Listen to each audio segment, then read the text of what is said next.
Hello bavandimwe nshuti zacu kuri Good Rich TV 111 kuri channel yacu kuri Star Times. Turabakiriye mwese abadukurikiye muri impande enye z'igihugu. Ntabwo nakibagirwa umunsi kari Saint Valentin. Saint Valentin n'umunsi w'abakundana. Ariko hari ikintu nshaka kwibariza uyu munsi nubwo ntari navuga byinshi. Murabizi ko Saint Valentin ni umutagatifu utakiriho utakiri muri ubu buzima, ariko kandi akaba umuntu wagize amateka meza ari nawe byitirirwa. Ese mbabaze abakundana byifashe gute mu mpande enye z'igihugu? Ndabizi ko ni kwisi yose abantu bambaye imituku n'imikara. Uyu mwanya abadukurikiye hari abadukurikiye muri ahantu muri kurya kantu, mwese tubahaye ikaze. Nifuza ko munyandikira uyu munsi nubwo tugiye kujya mu mwanya w'ijambo ry'Imana, mukambwira ko mumeze neza aho muri kubafite uwo mwanya, kubabashije kugera muri uwo mwanya mwiza wo kwishima, mwishimira urukundo. Ariko urukundo ruzira icyaha, uko mu rukundo ntihaba mu icyaha. Icyo kintu twongere tukibukiranye. Ndabakiriye rero mwese abadukurikiye aho muri, ndabakiriye abari burasirazuba, ndabakiriye abari burengerazuba, amajyepfo n'amajyaruguru, by'umwihariko mu mujyi wa Kigali. Mbashimira uburyo mudahwema kudukurikirana, ariko natwe mujye mudushimira, turabasengera, turabasabira. Noneho by'umwihariko akarusho nabazaniye umutumirwa. Murabizi jewe tubana buri munsi, nitwa Reverend Pasteur Ndorimana Edouard, ndi umugabo ndubatse, mfite umugore n'abana. Ndashimira Imana yampaye uwo mugisha, ariko kandi turi kumwe n'umushyitsi ari nawe mutumirwa wacu, tugiye kubana mu kiganiro cyacu. Turakwakiriye mwene data, wakibwira abagukurikiye. Yego murakoze cyane. Amazina nitwa Reverend Pasteur Uwamahoro Marie Solange. Domo mama ndubatse. Yego. Solange n'umupasteri, turabana mu itorero rya Harvest Christian Church. Ndakwakiriye mushiki wanjye. Murakoze cyane. Kandi nkwifuriza Saint Valentin. Nawe. Happy Valentin. Thanks. Tumwifurije umunsi mwiza wa Saint Valentin. Munsi w'abakundana. Mbonero kukubwira ndagukunda. Nanjye ndagukunda cyane. Ndakwishimira iyo turi kumwe. Yego. By'umwihariko. Ndabizi ko uyu munsi abadukurikiye baragubwa neza. Yego baragubwa neza. Hari umugisha dufite ukomeye. Uyu munsi muratureba turi babiri kandi turanezerewe, nta n'impamvu yatuma tutishima. Hari igihe abantu bakunda gushaka kuba ubuzima butanezerewe, ariko ndabaye igisubizo gitoya. Bibiliya iravuga ngo bibaho byose muhore mwishimye kandi mushima Imana. Ndagira ngo uze kunezerwa, kandi ndabizura umuhanuzi. Uyu munsi turahanurira abantu badukurikiye kandi turabasengera. Ndumva ari ishurirwa afite, ari ishurirwa rinyuzuye. Ndashaka kuza gusengera umuntu ubabaye uyu munsi, kandi ari umunsi wo kwishima. Birashoboka ko waba utanezerewe, ariko muze kunyandikira kuri WhatsApp, munyandikire kuri WhatsApp, muze kumbwira ikibashimishije, kibababaje. Turi hano kugira ngo tubasengere, turi hano kugira ngo tubafashe, nicyo gituma turi hano. Rero Solange naje kwizima mu magambo, ndagira ngo tuze kurasa ku ntego y'icyatuzanye. Iki cyumweru ku itorero dufite insanganyamatsiko ivuga ngo gusibura amariba yasibwe. Gusibura amariba yasibwe niyo ntego yaciye icyumweru. Ese Pastor Solange, gusibura amariba yasibwe, usibye ko turabirambura tukabivugaho kandi tukanasenga, kuko ubona aba bantu badukurikiye, hari abantu Satani yasibiye amariba, hari abantu umwanzi yasibiye amariba, arayasiba arongera arayasiba, nayo bagerageje gufukura umwanzi akongera akayasiba. Turagira ngo tuze kubabwira ko iki cyumweru umuntu wese wagize ikibazo cyo kubona umwanzi amusibira amariba, dufite intego y'uko Imana igiye gusibura amariba yacu. Wa mumama udukurikiye, hariho gahunda y'uko Imana igiye gusibura amariba yacu. Ndaza kugira ngo tugende twifashije ibyanditswe, ariko ndagira ngo Pastor Solange ugira ikintu uvugaho kuri iki kintu gusibura amariba. Ngira ngo icyanditswe turi bushingireho kiri mu itangiriro, ariko dufite n'ibyanditswe byinshi turi buze gusoma kugira ngo tuze kumvisha neza aba bantu uyu mwanya badukurikiyemo n'intego yacu ikisobanura, kandi ubu buhanuzi dufite uyu munsi ndagira ngo nkubwire ko iki cyumweru kirashira hari abantu bashima Imana baramariba yasibuye nibyo ndagira ngo ufashe tutari twagira ibyanditswe dusoma twabanza tugasenga yego tubanze dusenge kandi no uradusengera yego reko dufashe mu sengesho reka abantu bose badukurikiye bumva ko Yesu yabasiburira amariba yasibamwe wizere icyambere password ndaguha n'ukwizera kuko iyo wizeye ibintu byose birakunda uko niko kuri muntu wacitse intege muntu wumva ko ubuzima bwanze muntu wumva ko byarangiye ndagira nkubwire ngo uyu mugoroba Yesu yaza gusibura amariba yawe yasibwe mana mu izina rya Kristo Yesu haleluya haleluya Imana y'imbaraga n'ubutware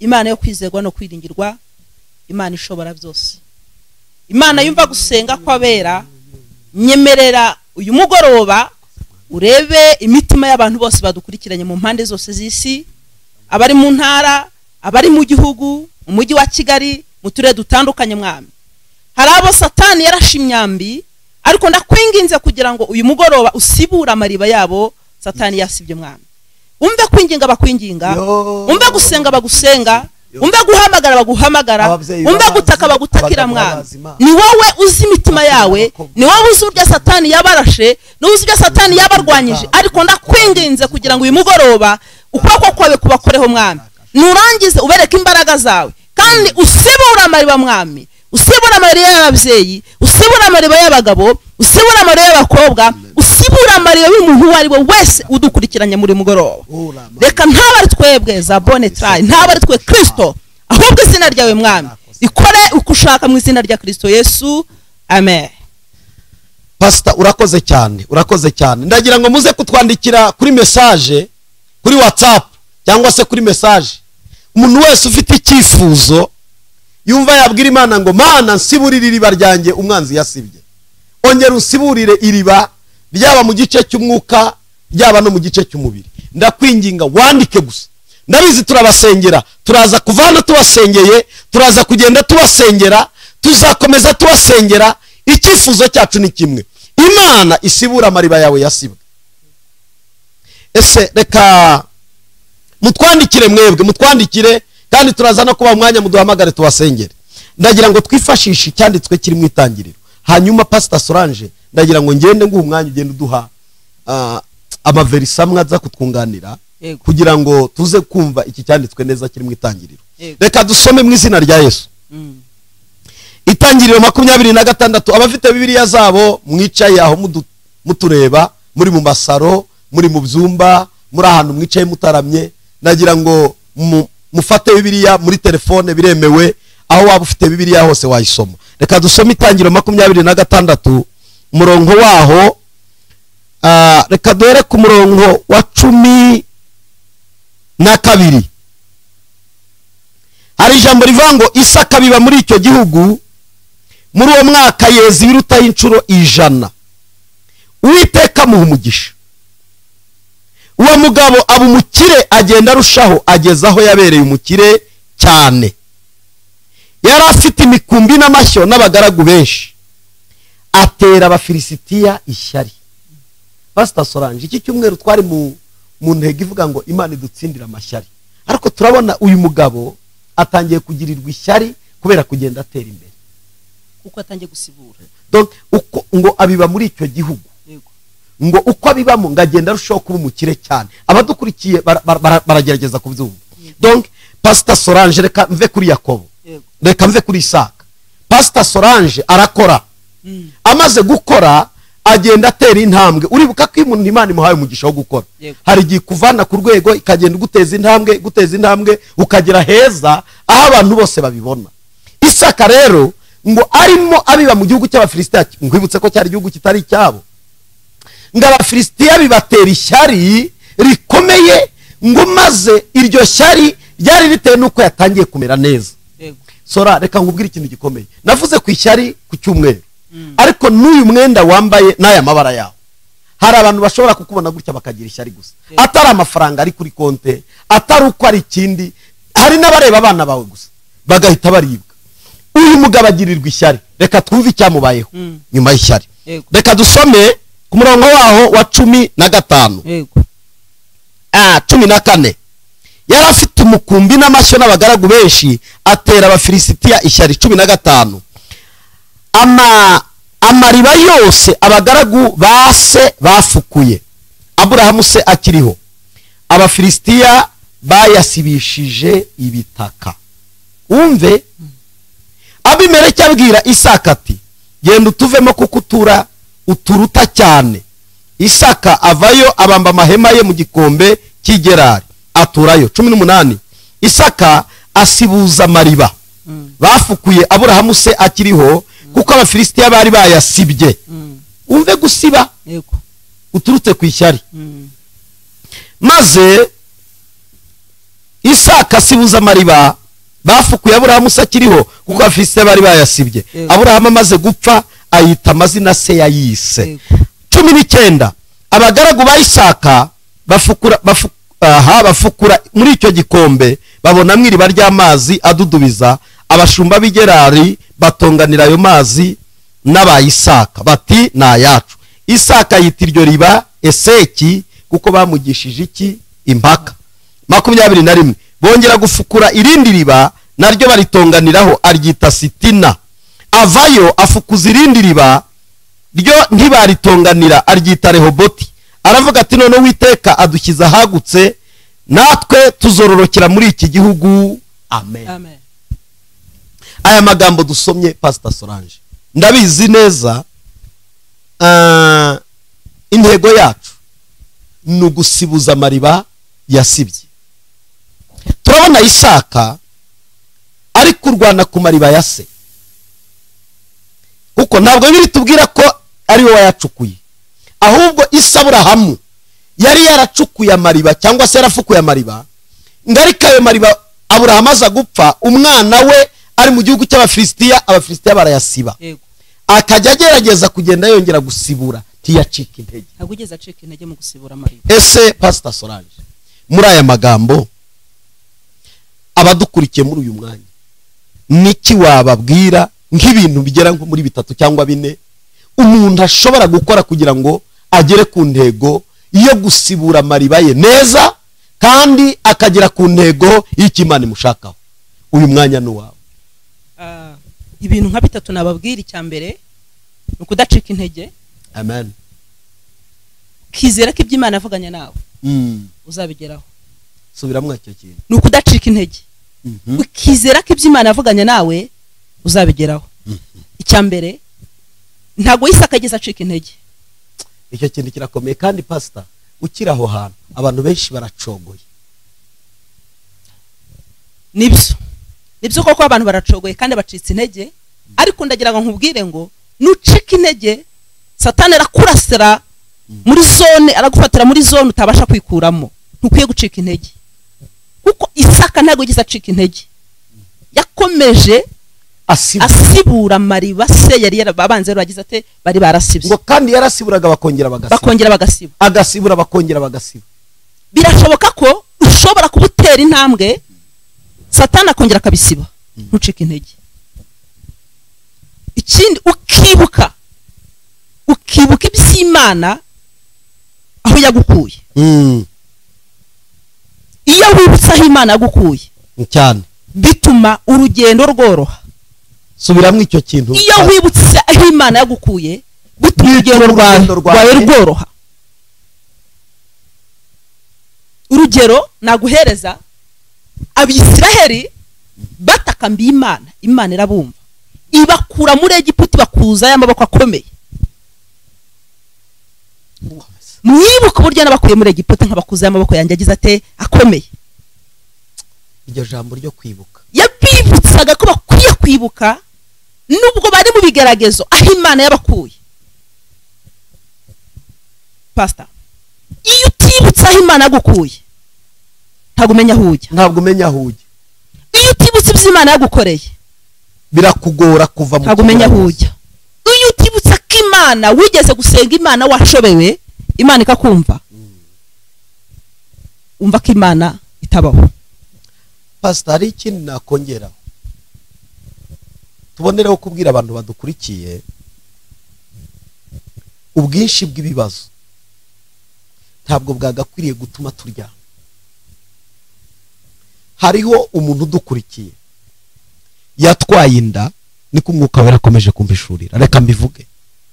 muri mwebwe umuntu udukurikiye yatwaye inda ivamo, atwara iya kabiri ivamo. uyu mwanya satani yamuteye ubwoba ko adashobora kuzigera abyara, ariko mpawe mesaje nona mpagaza ngo Imana igiye gutanga umwana muri iyo nda utazongera kuvamo. Haleluya. dore icyo navugaho. icyo asabwa ni ugukomeza kurema umwana mu nda, gukora umurimo w'Imana neza. reka mbikore muri rezima. niba watwaye inda ikavamo, ugatwara iya kabiri ikavamo, ntabwo bivuga ngo umugabo nagende cyangwa umugore aturugo, ahubwo nibakomeze bakomeze. icyo mbwiwe ni iki rero, iyo nda yavuyemo iya mbere ikavamo, iya kabiri ikavamo, iya gatatu igiye kuzura. Amen. icya kabiri, hari igihe ducuruza duhomba. uyu mwanya hari abacuruzi badukurikiye barahombye, ariko ibanga ntabwo ari ugusubira inyuma ngo ujye gushaka ibindi byinshi. inzira y'ibyuzi niyo ukwiriye gukomeza, kuko iyo ugiye mu byo utazi uba usa nawe ugiye gutangira bundi bushyashya. uyu araguma ku mariba, byarashobokaga ko yajya gufukura andi, ariko reka da, aravuga ngo ndakomeza mfukura ayo data ari yafukuye. bashyiramo ibitaka akabivanamo, bashyiramo ibitaka akabivanamo. ndagira ngo nkubwire inshuti yanjye, hari ibintu satani arimo gutobera, arimo arabitoba. nkwibutse ko sora, uzi ko hari igihe abana b'abakobwa satani ajya batobera. ndashima Imana ko ndi umugabo nawe uri umudamu. reka dusubire inyuma mu rukundo rwacu rwa kera, turimo durambagiza abakobwa, urimo urambagizwa nanjye ndambagiza.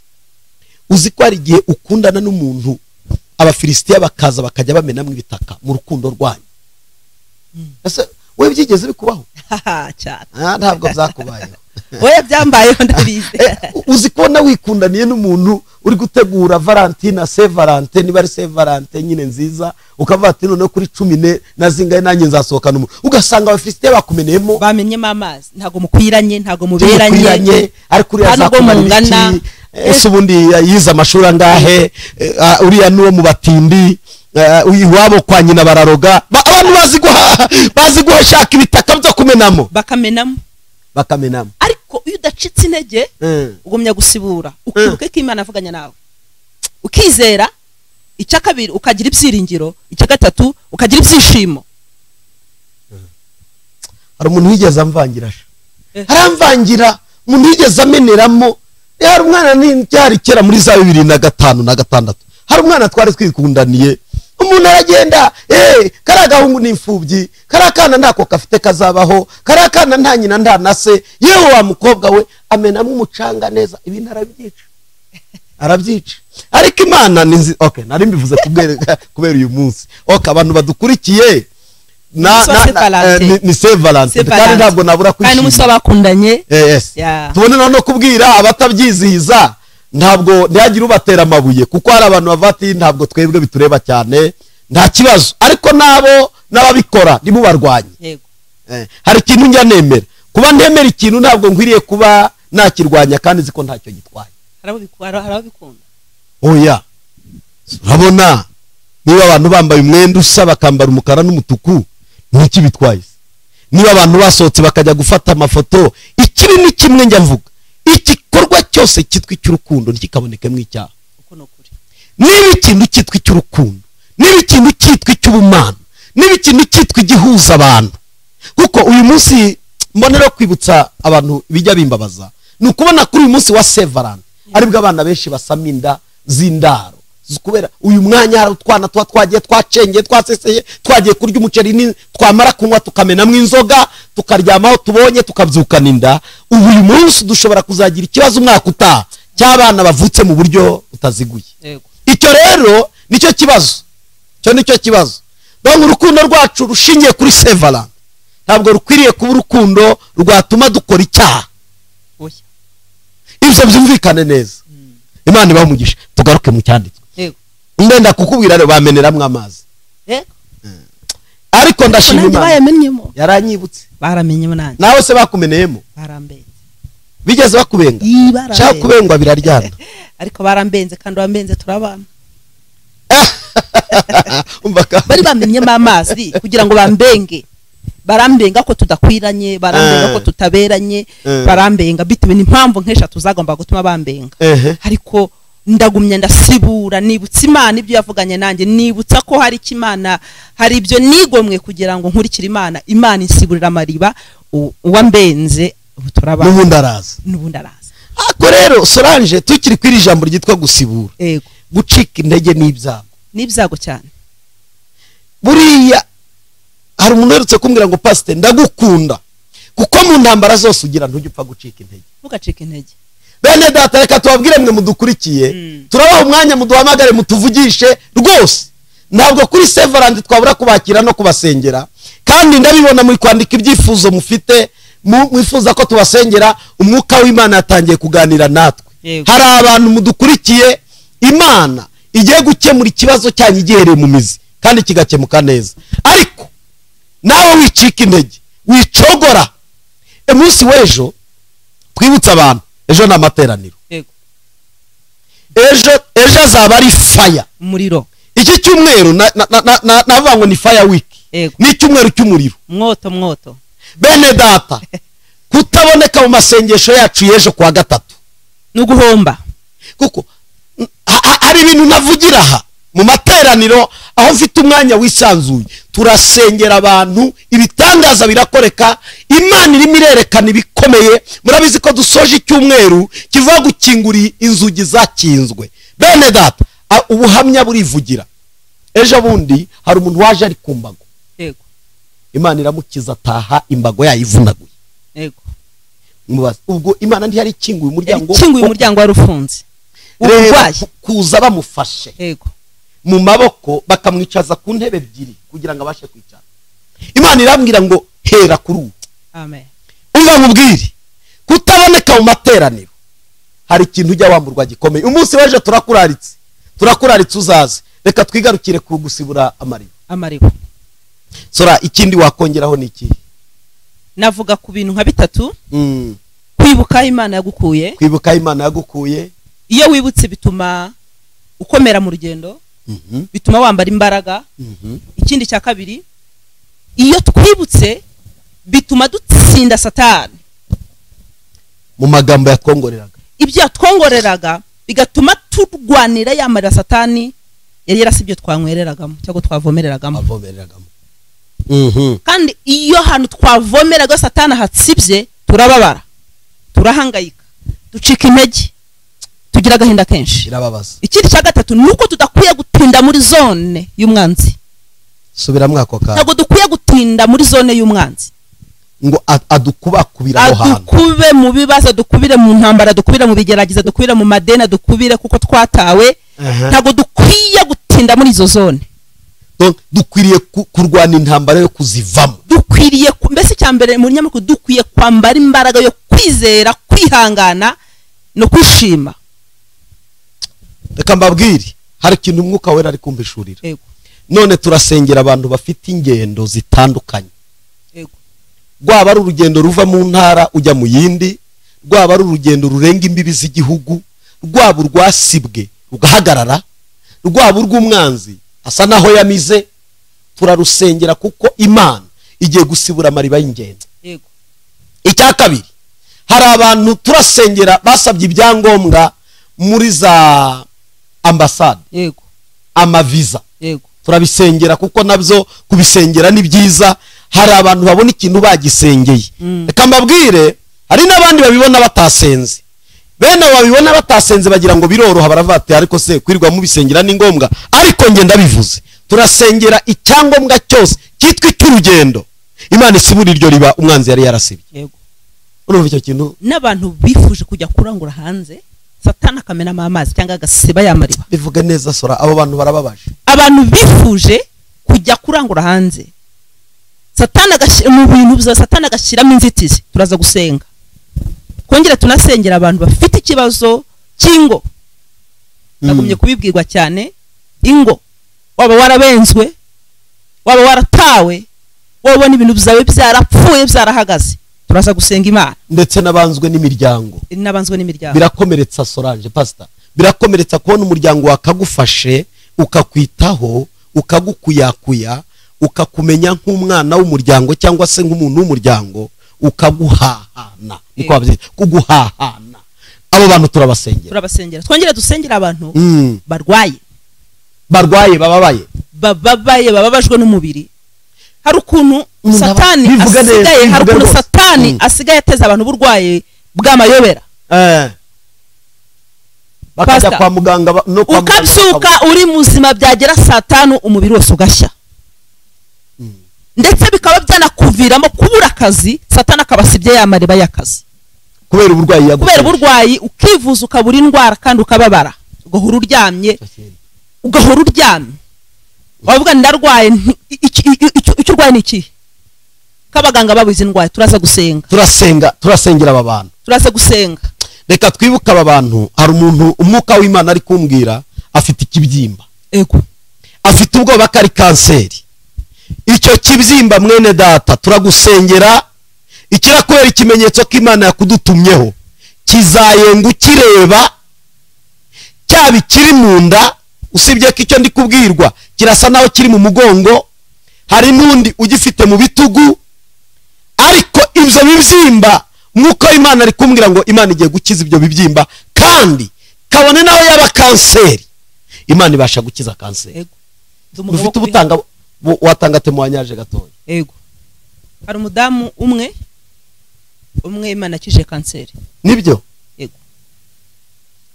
Yari afite kanseri, yari afite ikibazo cy'ukuguru kwari kwarajemo ari igiheri, kiza ari igiheri. Icyo uko kuguru kuragenda kurabyimba nta hatihuje, turagusengera kurakira, aba muzima, ubu ni muzima. Yarageze kuri urwego kwambara isogisi naryo bakuye hanze, akabirya ryenderaho ngo ni ikibazo cy'imitsi. Turasenga birakira. Ikindi turaza gusengera abantu bashobewe badafite epfo no haruguru. Pastor, biragoye cyane kuba mu mujyi wa Kigali nta cyerekezo ufite. Ureba inyuma ukabona harafunze, imbere harafunze, ahantu hose udapoje bikanga, ibintu byose bikanga, wanacuruza bikanga, no wanakwinginga ngo usaba akazi bikanga. Turaza gusengera aba bantu bashobewe. Uko niko kuri. Ese pastor, hari cyanditswe kiboneka mu mubwiriza igice cyaho cya 2 n'umurongo waho 6 kituvuga ngo iki? Reka tugisome. Mubwiriza bivuga neza, bisobanura neza ngo nifukuriye amariba y'amazi, ngo kugira ngo mvomereremo imirimo yo kororerwamo ibiti.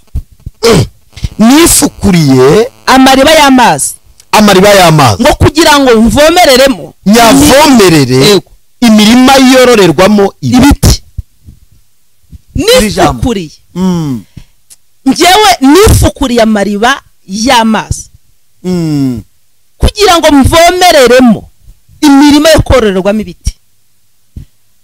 Njyewe nari narateguye uburyo nzabaho, nari mfite akazi keza kubw'uburwayi, satani aranyaga. Nari narifukuriye, nari nariteganyirije, nari naracuruje birakunda, ndafukura, nifukurira amariba yanjye, nzi ko azamaze igihe runaka, ariko mpura n'ikigeragezo nazo giturutse, kugira ngo ndebe uko ntunga umuryango wanjye, kugira ngo ndebe uko ntunga abana banjye.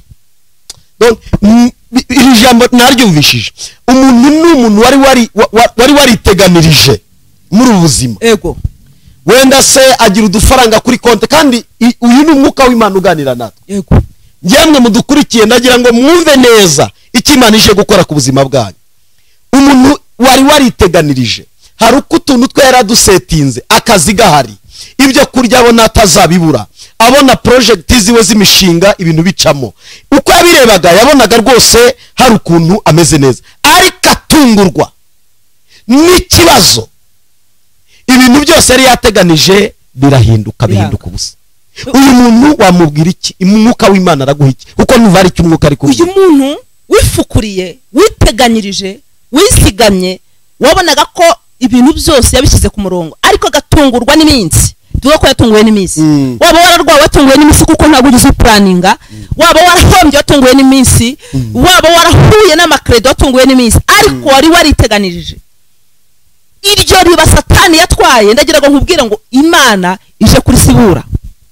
Haracyari ahandi mahirwe, haracyariho ibindi byiringiro, haracyariho izindi nzira. Nubwo ubona nta nzira, nubwo ubona ko nta buryo,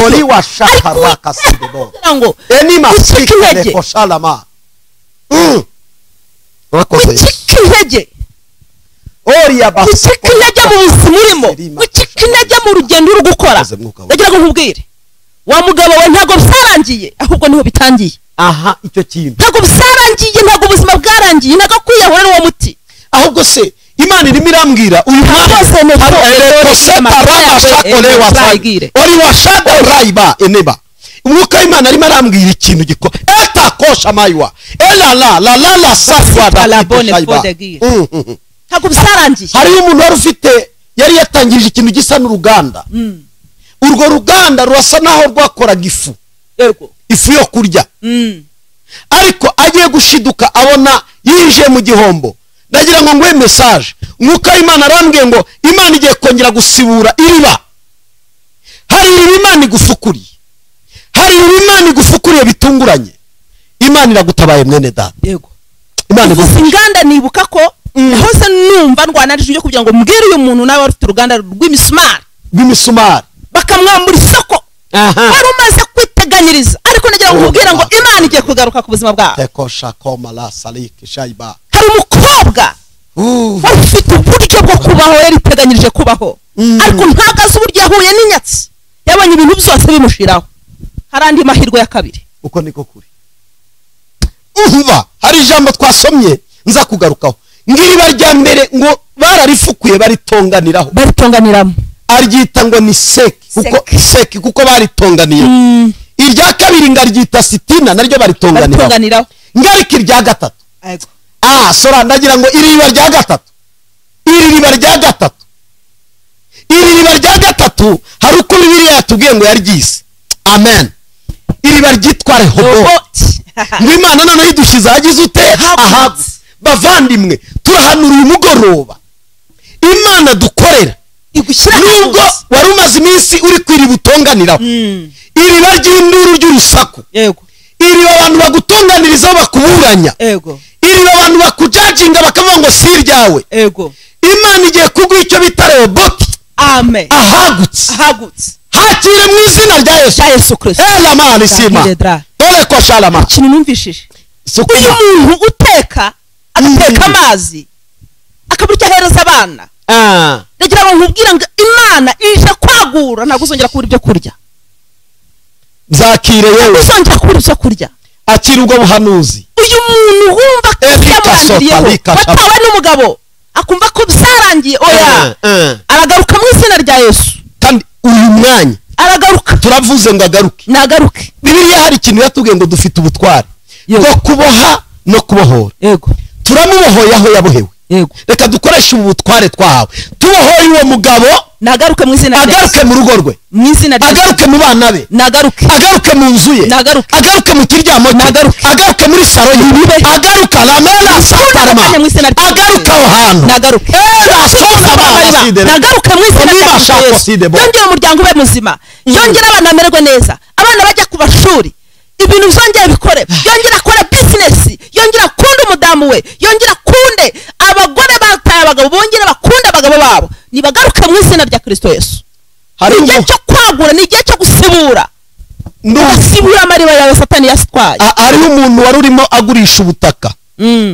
Imana imuhaye umukiriya muri iki cyumweru. Namwakire. Cyo gusibura amariba. Namwakire.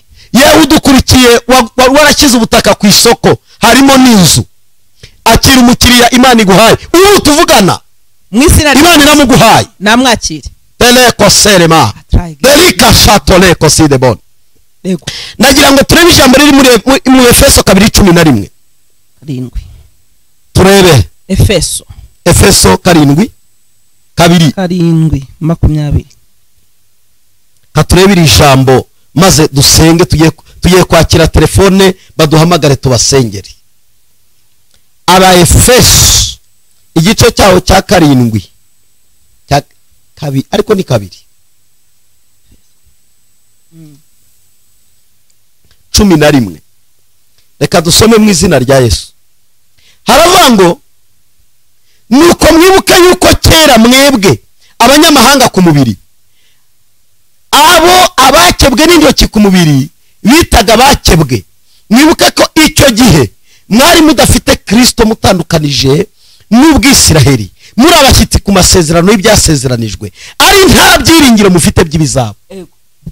Reka mbonereho nagira ngo tuvugire ijambo n'abantu badafite agakiza, abashyitsi ku byasezeranijwe ni ba bantu batizera Kristo nk'umwami n'umukiza, n'abashyitsi mu byasezeranijwe, ariko muri Kristo mu byaje kwibuka n'abashe kubibuka. Hariyo abantu mboneraho kubwira bene data, nubwo twanabasengera, gukizwa biraryoha. Kuko iyo ukijijwe uba ugize ububasha ku byo utari ufiteho iki ububasha. Tumaze gukizwa muri Kristo Yesu, twagize amasezerano angana n'ay'Abisiraheli. Twagize ubutware nk'ubw'Abisiraheli. Twahawe umugabane umwe n'Abisiraheli. Nicyo gituma utari wakizwa ngo wakire Yesu umwami n'umukiza, uba uri kure y'amasezerano. Ibintu birakugora. Wewe wasubiye inyuma, wewe wacogoye, wewe waguye, wari mu mugabane wawe ari kuvamo. Turakwinginga muri iki gihe, mubyutsa komeza agende, byuka muri iki gihe, ongera usubire mu mugabane wawe, subira mu byo wahozemo ukorera Imana, subira mu gakiza. Kandi mwibutse ko iri jambo avuze ni ijambo rikomeye. Twari abashyitsi ku by'amasezerano, ariko Yesu aje twigizwa hafi. Nanjye nigijwe hafi, Solange yigijwe hafi ku bw'amasezerano. Nta kindi, kwemera gusa Yesu tukihana ibyaha byacu byatwigije hafi. Dore ikintu mvuga kuri iri jambo, abantu mudukurikiye mutari mwakizwa, ndabinginga kubw'imbabazi z'Imana mwemera agakiza. Imana igiye gusibura amariba y'ibyari byarasibamye, Imana igiye gusibura amariba y'ibyari byarapfuye. Tuzuke tuzutse, niba umugishuje, ikizatuma turambamo nuko ibirenge byacu bishikama muri Yesu. Nabonye ikintu ijya cyica abana b'Imana, ni ukubona umugisha bakagwa. Asora uzi kubona umuntu yarasengaga ari umuririmbi, asigaye ageze ku rwego yavuga ubutumwa, ageze ku rwego asengera abandi, ejo akagwa, agasubira gusinda, agasubira gusambana, agasubira kwiba, agasubira kuraguza, agasubira kwirirwa avuga amagambo nk'ay'abapagani, akongera agasubira inyuma. Burya abanyezwe nawe, burya iriba rye riba risibwe. Abantu Satani yasibiye iryo riba, turabinginga tubahendahenda, Imana yongere isibura iriba ryanyu ry'agakiza. Imana ibaha umugisha. Ndagira ngo mu mwanya tugiye kwakira amatelefone. Pastor, ntabwo twabura kwakira abantu. Bene data, ndagira ngo tugiye kubakira tunabasengere. Solange, uyu mwanya ndagira ngo tugiye kwinjiramo gusenga, dusengera abantu b'Imana. Hari umuntu udukurikiye ari i Burundi, Mwuka w'Imana arambwiye ngo uhawe akazi. Ubushomeri bumaranye imyaka 6, ariko muri iyo myaka 6 birarangiye. Habwa akazi mu izina rya Yesu. Nakakira. Hari umuntu udukurikiye ari Nyagatare, amaze iminsi arwaye arembye, Imana iravuze ngo urabyutse mu izina rya Yesu. Hari umuntu udukurikiye ari hano Muhanga, kandi muraje muhamagare, araje atuvugishe. Imana irambwiye ngo yagabwe ibitero, yazengurutswe, icyari kigiye kumubaho. Hari yagiye kubaho gukurwa mu muryango, akajugunywa, akaburi yajya agacibwa muri make. Agacibwa, yakoze cyane, bivuze neza, agacibwa. Imana iravuze ngo muri uwo muryango uragumamo, agumemo mu izina rya Yesu. Uragumamo. Hari umuntu udukurikiye ari muri Kongo, Imana irambwiye ngo mvuge kuri umuntu uri muri Kongo. Imana imukuye mu gihombo yari amazemo iminsi. Uracuruza, ariko ubucuruzi umaze iminsi ucuruza bwaraguhombanye. Uwiteka asibuye iriba, ugiye guhabwa umugisha n'inyungu zirenze izo watekerezaga. kuri uwo muntu reka la muvugeho kesalama la uwo muntu kesetre agenda yihishe aha arihisha abantu agenda yihishe kubera amadeni ariko ndagira ngo nkubwire izere teko salama izere Imana igiye gukorana nawe izere Imana igiye gusibura izere Imana igiye kwagura inzira zawe ntabwo umenye uko ziturutse odeka shama sike bo sora tugiye kwakira abantu yego tugiye kubakira wigire hafi tubasengere nta kibazo Imana igumugisha yego Goodrich TV alo witwa ndwerereye he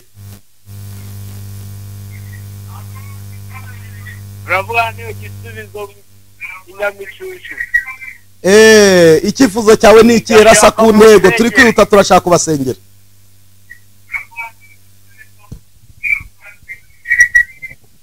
alo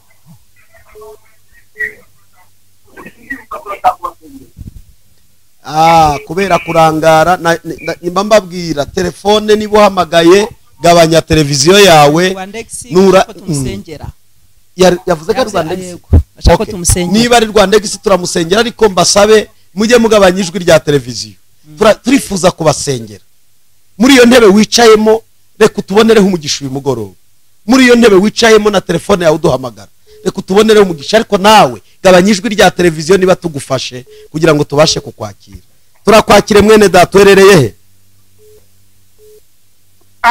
alo witwa ndwerereye he nitwa Nyiramana Delphine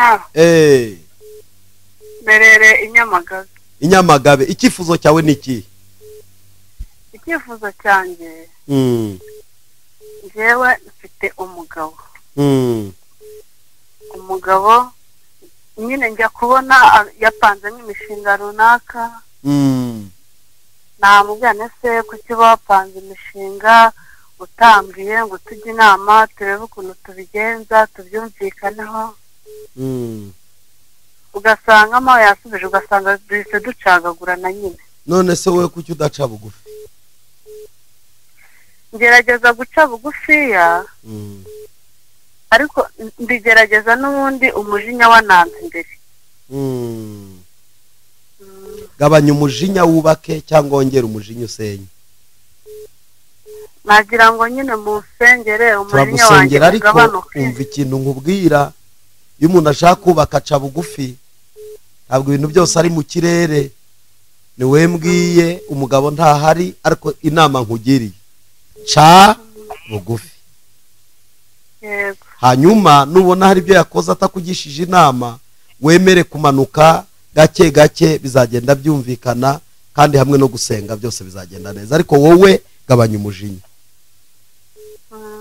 sibyo yego turagusengera Imana ikindi Imana imukize uwo mutwe mu izina rya Yesu aha wabyumvisha Imana igukijije uwo mutwe mu izina rya Yesu arakoze cyane urawurwaye sawa turakwakiriye Goodrich TV Goodrich TV witwa ndwerereye he urashaka ko tugusengera iki Nitwa Trafina Mukamana Urusizi mfite uburwayi bwamfashe mu kuguru ukuguru kwaramugaye bifatana n'urubavu rwose kandi iyo ndyamye ndara mpfa buri munsi reka dutegekere umuntu kuguru gukira turategetse ngo izo mbaraga z'umwuka kandi mu izina rya Kristo Yesu aka kanya mu mbaraga z'umwuka wera turasenze uko kuguru imbaraga zose apfa buri munsi turabihagaritse mu izina rya Yesu Kristo wa Nazareti rekabe muzima izo mbaraga z'umwijima nizimure kure mu izina rya Kristo Yesu amen urakira mu izina rya Yesu Ikarengera urahazi aho bita Ikarengera mbaba daimoni yazamu tela kosalama turayukana aba daimoni turabategetse ni mumurekure turabatwitse fire umuriro ni gutwika mu izina rya Yesu rekura kwirukankanye umva uko abadayimoni bavuze mu izina rya Yesu irukanka umva uko abadayimoni basakuza irukanka mu izina rya Kristo Yesu sohoka turagutwitse dayimoni mu rekura izina rya Yesu dayimoni rekura turategetse irukanka murekura urwo rurimi rekura urwo rurimi rekura uwo muhogo rekura ayo maguru rekura uwo mugongo ndagutegetse mu mbaraga z'Imana tanima zori waca rekura sokedema birimo biramuniga birimo biramuniga rekura uwo muhogo dayimoni rekura uwo muhogo adamiwa seko sharima ndagutwitse kotalika siko shamasi turagutwitse wa mwuka mubi reka nzibaze iyo zavuye dayimoni waturutse he dayimoni waturutse he waturutse he dayimoni waturutse he waturutse he waturutse he urumva ko waturutse iwabo ni nyabingizi iwabo turazimenaguye mu izina rya Yesu Kristo mwaje gukora iki mwaje kumugira gute mwaje kumugira gute mwaje kumugira gute mwaje niki babatumye baje kumwica nonaha turagutegetse ntabwo tunegosiya dukoresheje itegeko ry'umwuka soka soka soka mu izina rya Yesu rekura y'amaguru rekura umuriro aho uryamye ni mu muriro aho uryamye ni mu muriro aho uryamye ni mu muriro aho uryamye ni mu muriro aho uryamye ni mu muriro aho uryamye ni mu muriro soka bamunize bafashe ijosi turasenga dayimoni rekura iryo josi rekura uwo muhogo rekura uwo muhogo rekura uwo muhogo rekura uwo muhogo rekura uwo muhogo lema la setere macha oriko sene koshalama done koshata rako sidebo roma shala tiri kiserima eda ma koshata bo kosha laza yabo odra amina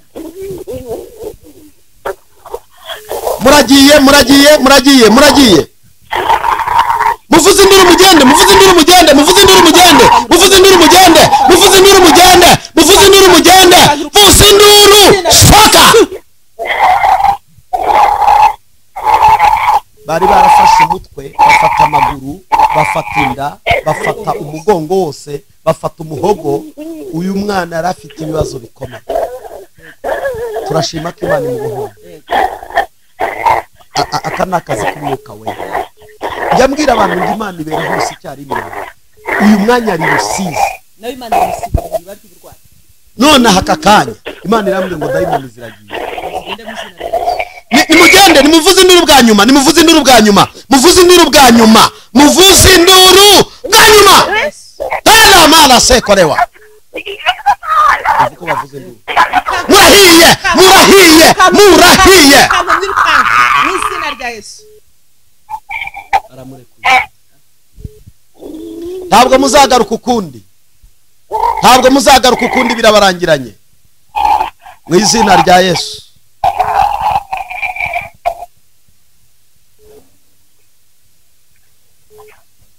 Goodrich TV halo uherereye he witwa nde uyu mwana arafite ibibazo Bakimpaye Jean Dodier uherereye he nereye hano mu Mutara Jean Dodier oui Uganda wajyaga gukora y'ibiki byahagaze njyaga kuzanayo agahunga nkajya kuzanayo na novida none byarahagaze none byarahagaze mfite n'umutwe udakira umva nkubwire Jando yego bigeze bagufunga bibaza icyo kibazo bigeze bagufungaho oya ntabwo bamfunzeho uhagarariraho ahagarare neza utisanga mu nzu y'imbohe yego cyo gusengera Imana igukureho inyatsi cyo gusengera Imana iguha amafaranga yego cyo gusengera Imana iguha agakiza yego unakizwe niko Jean Dodier oui ufite gahunda yo kujyana nande Tanzania hari umuntu wambwiye ngo tujyaneyo. mwagombaga kujyana Tanzania none uyu munsi. Yego. Gihorero ntujyeyo. Yego. Imana irambwiye ngo nujya Tanzania uzagwayo. Ntujyeyo. Yego murakoze. Hari ubwo nzi? Oya ntabwo muzi. Ariko Imana irakuzi, irambwiye ngo wari ufite gahunda yo kujya Tanzania kandi wari buzagweyo bagakurayo umurambo. Yego murakoze. Ndavuze ngo ntugire ute? Ntabwo ndajya sinjyeyo. Okay, icyanyuma. Umva. Umva Jean Dodier. Yego. Kabarore urahazi? Ndahazi Kabarore muri Gatsibo. Muri Gatsibo. Yego. Imana iguhaye umuryango wo gukoreramo. Yego rakoze haleluya. Guhera uyu munsi Imana ifunguye inzira zawe. Yego rakoze Mana. Mu izina rya Yesu. Yego murakoze. Niko Jean Dodi. Oui. Umugore wawe. Niko.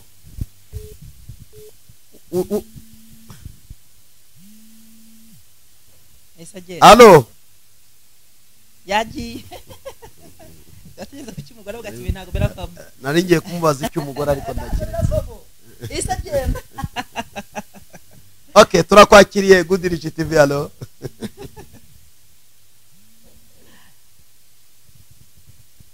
Allo Goodrich TV. Allo.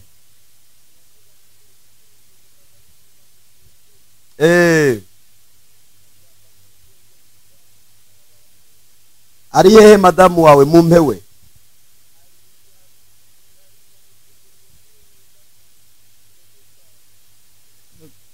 Reka tumusengere. Ndagira ngo reka mwisengere namwizerere nkore kundaye abe muzima. Bana mu izina rya Yesu. Eleko salema. Aka kanya dusengera umudamu ufite ikibazo cy'uburwayi bwo mu nda. Tegetse mu izina rya Yesu nakire ubwo burwayi bwose. Haba ari ibibyimba bikire, haba ari ikintu cyose kiri mu nda ye gihagarare mu izina rya Yesu Kristo. Mana imbwicyo bari baramuroze. Yego. Umugore wawe bari baramuroze inzoka y'uruziramire mu nda. Donga ikintu cyari mu nda ye wakakanya ngiye kubona mona n'inzoka igenda mu nda ye. Niko siko bigenda, siko inda ye siko imera ikabyimba kandi ikintu kikagenda mu nda.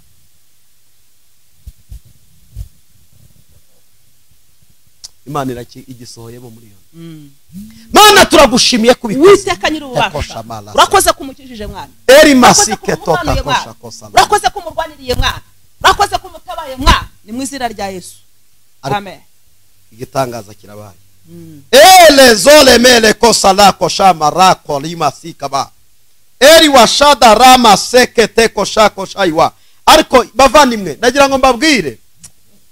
Arigemba numva nasengera abantu. Ariko ngibuka ko turi kuri televiziyo dufite amasaha. Gusigaranye iminota itari myinshi. Ariko ejo umuriro. Reka pastor tubwira abantu ejo ko tuzasengera abantu.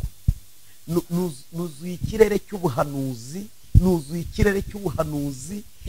reka mbabwire ntabwo mbyirase. Iyo umuntu afite ijambo aravuga ngo yumva yuzuye ijambo ry'Imana, iyo rinyuzuye ndarivuga, ariko nuzuye ubuhanuzi kandi Imana ndumva igiye gukora ibitangaza. Amen. Isanzwe inkoresha ariko ndi mu gihe numva ngiye gukoresha ibintu bikomeye. Ejo tubwira abantu saa yine. Yego. Tuzasoza saa 2 za nimugoroba. Nibaze tubasengera. Umuriro uzaba watse. Twakwakiriye mwene data witwa ndwerereye he? Allo.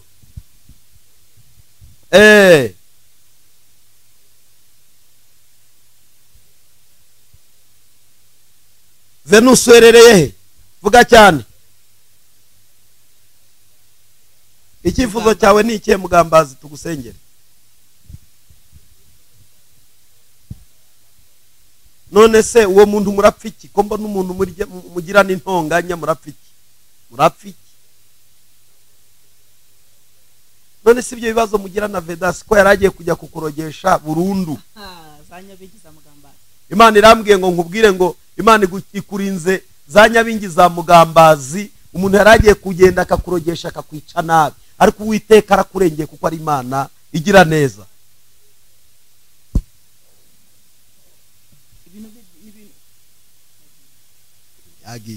turakwakiriye Goodrich TV. Halo, mutwandikire kuri WhatsApp, turabasengera.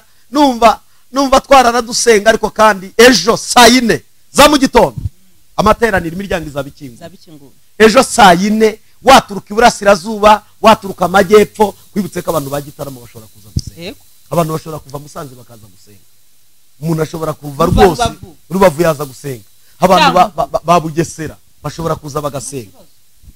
Imodoka za Nyamagabe reba kuza n'imodoka biroroshye kugera kuri gari Remera ugahita umanukira mu muryango w'urusengero. Ndagira ngo mbwira abantu ejo kare saa 4 nimuze tubasengere, tubamureho iyo myuka mibi y'abakingiraniye imiryango. W'imwana kuntu daimoni zimunigiye Nyamasheke kwe nako Rusizi. Daimoni zikamenya ko abantu b'Imana bari muri studio i Kigali. Icyo ngo ndiri Imana ala setere zikaba zive iwabo zaravuye iwabo. Reka tukwakire, witwa nduherereye he? Alo Goodrich TV. Alo, witwa nduherereye he? Alo,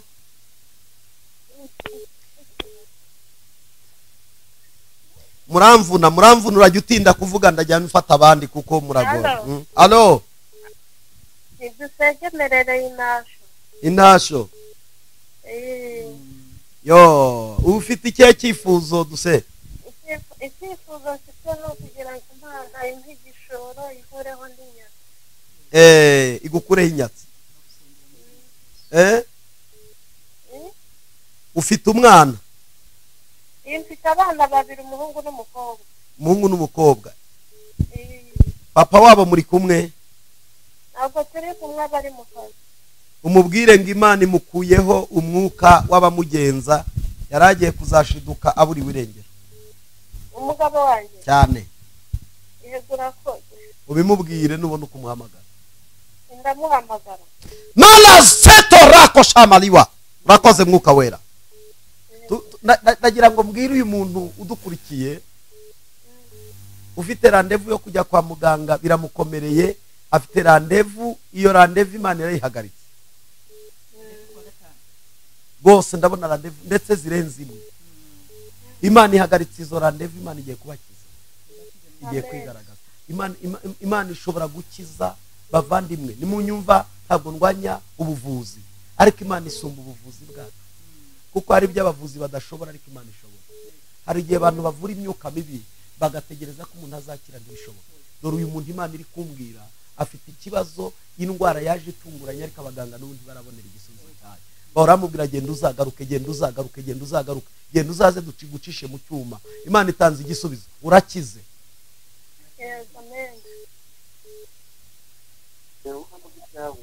Zoleko setoleko taliba. Turakwakiriye, witwa nduherereye he? Nitwa Chantal, mperereye Rwamagana. Ego Chantal. Ndwara rwose harambye cyane. Ufite ikihe kibazo? Ndwaye mu nda. Uyu muntu wamukoze ku nda yawe ukamwizerera, reka tumusengere. Fata muri yonda kwifata kuri yonda. Fata kuri yonda yawe. Fata gutya musengere. Mana mu izina rya Yesu. Izina rifite imbaraga n'ubutware. Zelekote. Izina riteye ubwoba. Dokesha mali si. Dusengeye iyo nda y'uyu mubyeyi. Duhagaritse buri mbaraga zari zo zose. Nta mwuka warinda kumuhanga. Umwuka wari wose wamuhangara. Dusenye buri gitaniro cyose cyamurwanya. Twirukanye ubunabi bwose buri muri iyo nda. Turasenze kugira ngo akire. Umuriro w'Imana ugende umenagura izo mbaraga z'umwijima. Twike mu izina rya Yesu. Ukora izo mbaraga z'umwijima. Mu izina rya Kristo Yesu. Aryameneza kandi asinzire. Dusabye ibitotsi. Dusabye amahoro. Zone kutakisha mako sidebo. Amen. Turasenya. Urabona inda ye yari yasaga naho irimwe amabuye. Yego. Agiye kugira ikibazo cyo kujya muri toilette akumva abaye ngufashwe na diarrhea. Ariko Imana ni kwimukirijemo. Amen. Kandi Imana irabikoze. Turakwakiriye, witwa nduherereye he? Alo, witwa nduherereye he? Alo. Alo. Mbereye Inyamagabe yitwa Jean Mukantwari. Icyifuzo umwana w'umwuzukuru wanjye wananiwe kuvuga nagira ngo mumfashe mu nsengeri. Reka dukubite diamond itabu ubutezura. Mana mu izina rya Yesu turamusengeye. Wowe utanga kuvuga, wowe ukora ibikomeye, wa mbere wabanje gukiza uhereye muri Zekariya, niyo wamutoye ururimi rwa Zakariya aravuga mwana, aravuga umuntu w'ikiragi. Nyemerera uyu mwana wafashwe na diamond, ubu buregi bwose nibuhagarare mu izina rya Yesu. Buhagarara uhereye nonaha. Turavuze ngo navuge mu izina rya Yesu. Imbaraga zawe zigaragare mu ngeri w'Imana. Imbaraga z'Uwiteka sumba byose biboneka mu izina rya Yesu. Urakoze kubikoza. Amen. Uwo mwana wagiye kuvuga mama. Murakoze cyane. Kandi uzatanga ubuhamya. Reka nakiri umuntu uri guhamagaza WhatsApp. Turakwakiriye wakomeje uhamagaza WhatsApp ngaho tubwire. Witwa ndoherereye? Witwa nde uherereye? Guhamagaza video ya WhatsApp cyangwa se call WhatsApp biragoye. Munyemerere uhamagara hamagaze telefone. Witwa nduherereye he? Nyaruguru. Ni 0782 6 7 5 niyo ngiyo. Kandi iriho kuri televiziyo.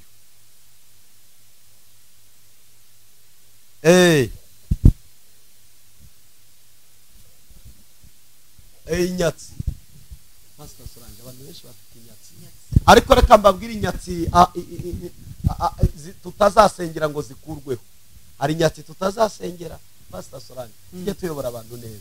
Niba umuntu adatanga icyacu ntamenye gutanga amaturo mu nzu y'Imana, hari inyatsi izanwa no kudatanga mu nzu y'Imana. Ibyo babimenye. Bibiliya bivuga muri Maraki 3:8-9. Yaravuze ngo munyima imugabane wa kimwe mu 10 n'amaturo, muvumwa wa muvuma. Umuntu Imana yavumye wa muvuma. Ni mungerageze. Imana ni nziza. Inasoza ivuga ngo ni mungerageze.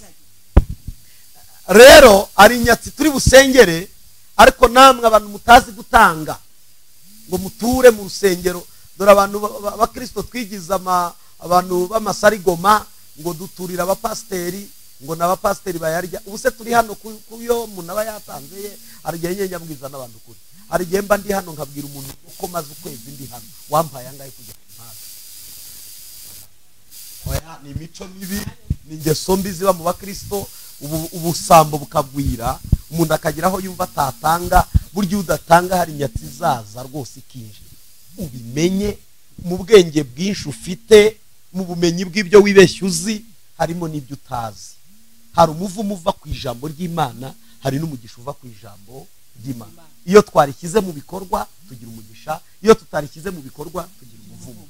Kuvuga rero iyo wumviye Imana ugira umugisha, iyo utumviye Imana ugira umuvumo. Ibyo biroroshye rero. Muri ubwo buryo rero mwe mudukurikiye muri uyu mwanya, niba uzi ko nawe utajya utanga kimwe mu 10 n'amaturo mu nzu y'Imana, hari umuvumo uzakuza, nutanakuza uzaza ku rubyaro, kubera ko umugisha w'Imana uza kuri twe ukajya no ku rubyaro. Rero ndagira ngo mbayobore inzira. Ukumuduhamagara turi hano tukamara ukwezi, tukamara amezi, mujye mu batariko bashumba mutwigishe no gutanga mu nzu y'Imana. Ningira umwanya tuzaza tubyigisha. Sibyo? Turi ku ijambo rivuga ngo Imana isibure amariba yagize ute yasibwe. Tugana ku musozo. Pastor Solange. Tugiye kugana ku musozo. Witwa nduherereye he? Allo, Goodrich TV, allo.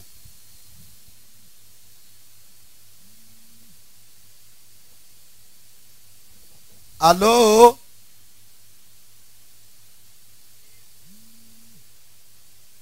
Witwa nde uherereye he? Witwa Umunezero.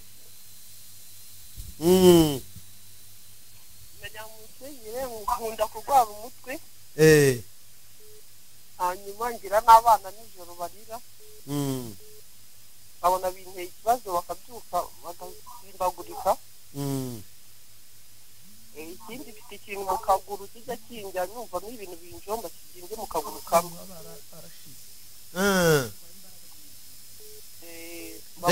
Reka tugusengere. Binjomba mu gatuza n'igisi bikandira mu mugongo.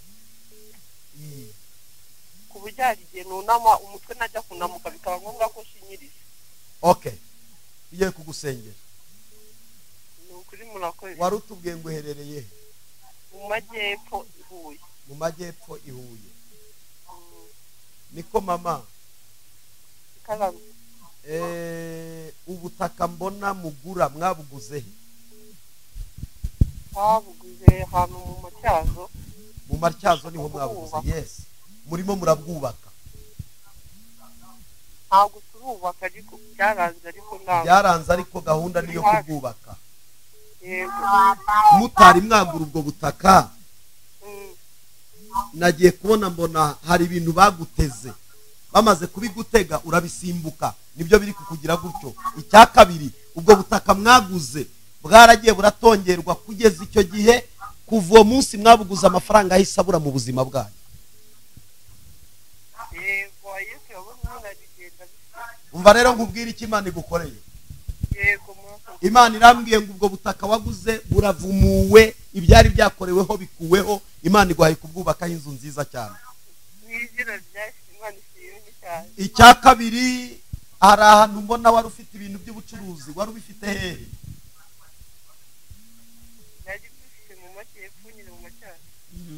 Ni ukuvuga ngo uyu munsi byarahagaze. Imana irambwiye ngo igiye kongera gusibura amariba wongera ujye gucuruza. Urabyakiriye mama? Ndabyakiriye cyane. Reka dusengere aya maguru ye tuyamuhore. Yego. Ajye mu kazi. Ajye mu kazi. Kandi ufate ku mutwe wizere. Fata nawe kuwo mutwe wawe tugusengere. Mana mu izina rya Yesu. Mana y'imbaraga. Mana y'ububasha n'ubushobozi. Tari wasike rema kama. Zone makoshata kesa. Imbaraga zimutera turashwanya kuza turasenya. Buri kirindiro cyose kumwa. Imbaraga z'abadayimoni. Tugifashe mbiri. Imbaraga z'uburozi bitesha katika y'inshakura. Tesha agaciro imigambi mbohoye ibirenge bye, mbohoye umugongo we, mbohoye umutwe we, mbohoye ubuzima bwe mu izina rya Yesu. Imbaraga ziva mu ijuru, imbaraga zibohora, imbaraga zikora ibikomeye mu izina rya Yesu. Duhase bari abana mwabo turasenya abo bana ibyo bitero zabatera turabisenye mu izina rya Yesu Kristo. Ngabafata zolema lako seto reko shama kandi ubuntu bwawe bari mu izina rya Yesu Kristo. Amen. Urakoze kubikoze Jehova Shama. Imana irakubohoye mama. Reka twakire telefone ya nyuma dusoze dusenge dutandukane maze turaza gukomeza. Mboneraho kubwira mwebwe mudukurikiye ejo na materaniro. Abantu ejo nibaze tubasenge. Ariko hari ikintu njya niba utushobora kurwara ugatanga amafaranga ukarenga imbago z'u Rwanda ugiye kwivuza ahantu. Ariko twakubwira ngo ngwino tugusengere ngo reka dango birangoye. Bikugoye gute kwajya kwivuza wuriye n'indege? Kandi pe dusenge abarwayi benshi barakira. Urarwaye ngwino tugusenge. Ikibazo kirakuremerereye ngwino tugusenge. Ufite intambara zikuzengereje ibihe birebire ngwino tugusenge. Imana yashaka gusibura amariba yawe nayanjye kandi agiye nayacirasura. Amen. Ndabyizeye cyane. Uyu mwanya reka ngo hanurire uri hano. Yego. Imana irabwira ngo telefone igiye kuguhamagara. Amen. Igiye kwakira amadolari arenga 3,000. Haleluya. Ndabyakiriye mu izina rya Yesu. Imana irabwira ngo dore Uwiteka akinguye imiryango. Ndabwirwa ngo uyu mwaka Imana igiye kugutunguza igitangaza. Yego. Hari abana bawe babiri. Yego. Imana itangiye abasura. Haleluya. Amen. Kuko Imana arambwira ngo guhera uyu munsi Imana ikingura imiryango y'amahanga. Amen. Uwiteka agiye kugukoresha urugendo rutunguranye. Ndabyakiriye. Urwo rugendo ruzaba ari rw'umugisha. Ugiye kurira indege itunguranye. Amen. Kandi ukigaruka Uwiteka azagukoresha ibintu bikomeye. Amen. Haleluya. Amen. Amen. Haleluya. Ndabyakiriye mu izina rya Yesu. Asante balada. Kidebone. Munyemerere soreze hano narivuze ngo nakire telefone imwe. Munyandikire kuri WhatsApp ndabasubiza. Nshobora gusenga nkaguha audio. Munyandikire kuri message nta kibazo ariko munyemere dwinira. Reka twitabe telefone imwe gusa. Reka nakiri telefone imwe yonyine. Allo witwa ndwerereye he Goodrich yagiye. Munyemerere duhinira. reka duhinira aha maze dusenge tugiye gusenga. yego Ese Solange hari abantu uyu mwanya abanyakigali tubana hano i Kigali yego n'abana beza turabashimira cyane. hari abajya mutwandikira kuri WhatsApp ngo muradukurikira kandi ijambo ry'Imana tubasengeramo rirabubaka rirabafasha. yego hari icyo mbasaba banyakigali, yego nimuze ejo dusenge. yego nimuze ejo kandi baranabikunda cyane. ariko ari kintu n'abana beza cyane. uzi ko n'umwana w'umuhungu w'umukobwa w'umusore umumama umupapa utagira akazi akaba afite inoti imwe y'igihumbi akananirwa reka njye mbabwira ngo yitegemo. hari ukuntu uvuga ngo mana iki gihumbi isigaranye ni 400 n'itike andi 400 arangaruye ngiye imbere yawe mana kubonereho umugisha ushobora kuva mu maso y'Imana utahira icyagiceri kimwe wamufaka yatanze. Yesu aravuga ngo uriya niwe watuyemeje. Icya kabiri burya iyo witanze ukavuga ngo reka ibirenge byanjye biva hondi ngene ntera intambwe ngere mu nzu y'Imana hari umugisha uva ku Mana. Reka nitabuye umuntu umwe gusa. Allo Goodrich TV, allo witwa ndwerereye he?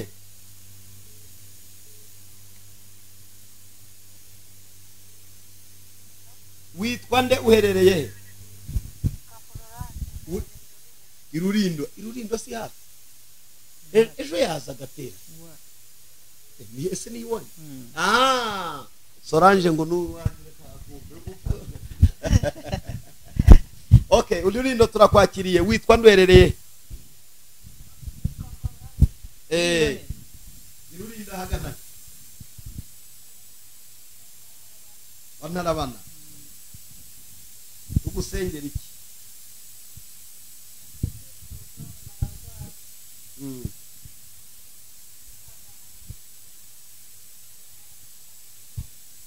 Raje tumusengera uriya muntu si ibintu byanyu bitari gukunda bambwiye byo nkabisengera kucyo bica hejuru mbivuge byose mbishyire ku karubanda. Icya mbere Imana irambwiye ngo nkubwire wari ufite umuntu muri kumwe ariko Satani yafunze inzira z'ibiganiro. Icya kabiri wari ufite amahirwe y'icyo wagombaga gukorerwa muri uyu mwaka ushize ariko nticyabaye. Icya gatatu inzira yose uyu munsi yari iyo guhura kwanyu umwanzi yarayihagaritse. Mbifungure mbireke. Okay ubwo ruwirurindo reka umusengere. Okay reka musengere. reka dusengere umwana tumufungurize urumana ugira urugo rwiza sha tugiye kukwifuriza urugo rwiza urabyakira. Erega ngewe ntabwo bisaba ngo mbe nkuzi Imana yanjye bikuzi 150%. hari abantu bari rubavuga Imana ariko ndaza bantu muri Rubavu mudukurikiye abantu muri Rubavu sha Imana igiye kubakorera igitangaza mu nduru muri kumva hari umugisha w'Imana ugiye kubaza uri muhumure kuboko kw'Imana kurabagenderera abantu bari Rubavu reka maze dusenge. Mana mu izina rya Yesu imbaraga zawe zikomeye imbaraga zawe zihindura imbaraga zawe zirema imbaraga arasolama turakwinginze mwana fungura umuryango y'urugo turasenze ngo witeka nyine ngabo urugo rwose muhereza urugo rwose muhereza urugo rwose dusengeye umubyeyi wabo duhagaritse uburwayi duhagaritse intonganya duhagaritse uburwano duhagaritse amahane duhagaritse imbaraga z'itererano mu izina rye duhamagaye agakiza duhamagaye ubwumvikane duhamagaye amahoro duhamagaye gutuza duhamagaye igikundiro muri uwo muryango duhamagaye guhuza muri uwo muryango mu izina rya Yesu amen. Tureke hanyuma ndagira ngo duhirira dusengere gutandukana ariko pastor muri iri jambo ryo gusiga niki watangaho umwanzuro natangaho ndavugaho ibintu bibiri. Icya mbere mvugaho nuko udakwiye guhera muri zone y'umwanzi iryo jambo zone y'ubukene zone y'uburwayi zone y'amadeni zone y'intambara zo mu muryango yo kwangwa n'umuryango zone yo kubura minervari z'abana umwana akakuboha zone yo kumva ibye byararangiye. hari abantu Imana imbwiye Yego. hari abantu bafite imanza Imana igiye kubaha. Iyo ni zone Imana ikure yibakuriremo ibaburanire mu izina rya Yesu. izi manza Satani yari yarahagurukije Imana irababuraniye mu nyumve Uwiteka aje kuburanira abarenga. Amen. Kandi hari zone ikomeye, zone y'ubushomeri. Yego. Wibutse ko iyo wabonye akazi nawe urasirimbuka nk'abandi kuko hari abantu batabonye na kenda kasema. Wowe n'ikindi cya kabiri iyo wabonye akazi usa neza. Iyo wabonye akazi urya neza. Ikindi usa neza kandi ukarya neza. Ikindi cya kabiri iyo wabonye akazi abantu barakwibuka. Ako kandi abantu barakwibuka. None se wowe udafite akazi nde wakwibuka? Iki ni ikintu gikomeye. Buri iyo umuntu adafite akazi aba afite igisozi. Hari umuntu mbwiwe ufite ikibazo cya telefone, afite telefone ariko ntajya ahamagarwa. Iyo ni zone tuyemukuje mu izina rya Yesu. Niyibukwe kuri iyo telefone. Niyibukwe kuri iyo telefone mu izina rya Yesu. Niyibukwe ahariho hose. Tumukuye muri iyo zone yo kutibuka. Tumukuye muri iyo zone yo kwiheba. Tumukura muri iyo zone y'igisuzuguriro. Tumukura muri iyo zone y'intambara arimo mu izina rya Yesu Kristo. Ndagira ngo tubakure mu gisha w'Imana dusenga dutaha. Yego. Nongere mbibutse mbere yo kugira icyo mvuga. Ejo saa 4 za Sayi muri ruraka.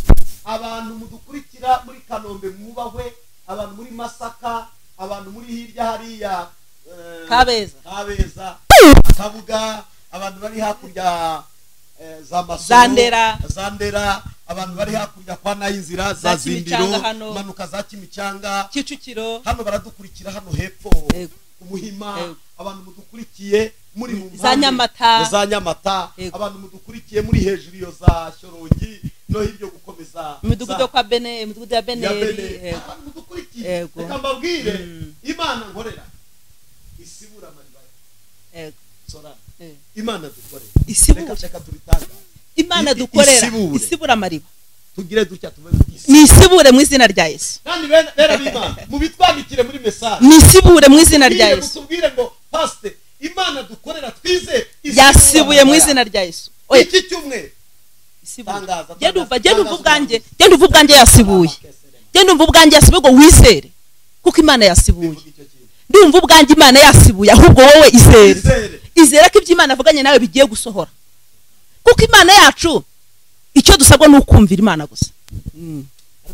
Arabantu twibagiye abakristo bacu muri Harvest Christian. Turabasuhuje mu izina rya Yesu Kristo n'Imana y'amahoro muri uyu mugoroba. Paruwasi Salafas. Yego, Paruwasi Helemon, Paruwasi Gibeon, Bethlehem, Barubavu, ni meshi. Ni ukuri. Imana ibaha umugisha n'abashyitsi bacu, Imana ibaha umugisha. Yego. Oya n'umushumba wacu mukuru. Imana imuha umugisha. Yego. Turamukunda cyane na madamu we. N'ababyeyi dukunda bikitegereza. Imana ibaha umugisha cyane. Imana ibaha umugisha. Turabizi neza ko turi imbuto. Batwifuriza ibyiza. Turi imbuto zabo. Yego. Turi imbuto nziza. Yego. Turavuze mu mugisha nubabeho mu izina rya Yesu. Hanyuma wowe udukurikiye ejo saa 4 mu materano. Yego. Kugera ni mugoroba umuriro uzaba waka. Turi kumwe n'abakozi b'Imana, turi kumwe n'abahanuzi, turi kumwe n'ababwiriza butumwa, turi kumwe n'amakorari, turi kumwe n'abantu batandukanye tuzaba dusenga umuriro uzaba waka. Yego. Ndagira ngo usoreze hano. Yego. Ese pastor Sorana. Yego. Iya mariba yasibutse bigenda. Yamare basibutse cyambere. Urishima. Iya mareba yasibutse. Ugira ibyishimo. Twara abantu batagira ibyishimo bakuri. Aka kanya ndakwifurije kugira ibyishimo mu izina rya Yesu. Ibyishimo nibikubeho mu izina rya Yesu. Umunezero nukuze mu izina rya Yesu. Amahoro nakuze mu izina rya Kristo. Ijwi ryose rirebesha. Niriceceke mu izina rya Yesu Kristo. Ijwi rivuga urupfu. Duhagaritse urupfu ku bana b'Imana. Mu izina rya Yesu. Hari abadayimoni birirwa babwiriza abantu b'impanuka. Urapfuye. Duhagaritse impanuka. Mu izina rya Yesu Kristo. Duhagaritse abadayimoni basakuza. Turacecekesha mu izina rya Yesu Kristo. Amen. Talaze drore girema. Mwakira umugoroba gusiburirwa amariba. Haleluya. Umugoroba kunezerwa. Dusenge abantu bose uko umukajya duhishurira Mana abafite ibibazo bitari bimwe, abababaye, abantu bari bafite amarira n'agahinda. Afite ubwigunge. Tubakuye muri uwo mubaba. Yego. Iyo zone y'umubaba. Yego. Iyo zone y'agahinda. Yego. Irarangiye. amen. urakoze mwami. ubwo tuzabonana na bamwe ku munsi w'ejo mu materaniro, abandi tugasubira ku cyumweru saa 4:30 za mu gitondo. Umugisha uzakomeze kuba ku bwoko bwawe, ubadukurikira bari mu Rwanda, abadukurikira bari hanze, inshuti zacu z'akadasohoka bari muri Belgique, abadukurikira bari mu hirya muri Canada, muri Amerika, abari muri France, abadukurikira bari hirya ku migabane itandukanye, mwese